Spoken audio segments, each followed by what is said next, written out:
Okay, good day po ulit sa ating lahat. So ito na po yung ginawa natin na remedy. Kanina, pag nilalagay po natin yung connector papuntang PCB valve, bumubulak po ito. Talagang malakas po yung pagbuga niya ng langis. So ngayon, ang ginawa po natin, ito na po yung connector ng PCB valve. Ito, yung nasa ilalim. Ginawa na lang po natin siyang breather. Ito, papunta na doon. So inilagay lang po natin dun sa ilalim niya. Pero dapat mas mataas po ito, yung hose niya, kaysa doon sa puno ng breather para hindi po siya agad-agad pasukin ng tubig. Tapos dapat mahaba rin po yung hose na yan pababa.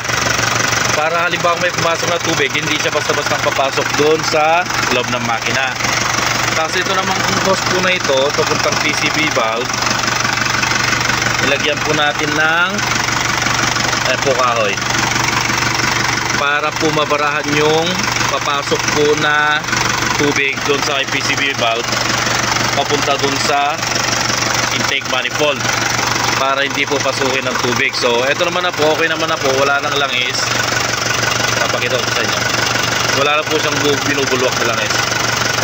So effective naman po. Tingnan na lang po natin kung ano maging epekto nito sa ginawa natin sa makina, pero tingin ko wala naman kasi yung breather papunta lang naman, dinadala niya lang naman yung hangin papunta sa may intake manifold para katulong na rin na pandagdag ng air supply na malinis.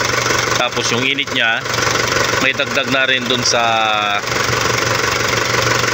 may intake para mas mabilis niya rin sigurong sunugin. Pero tingin ko wala na maging epekto ito sa lakas ng makina.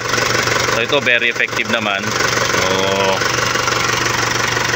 sana po may natutunan kayo. And then thank you. Maraming salamat.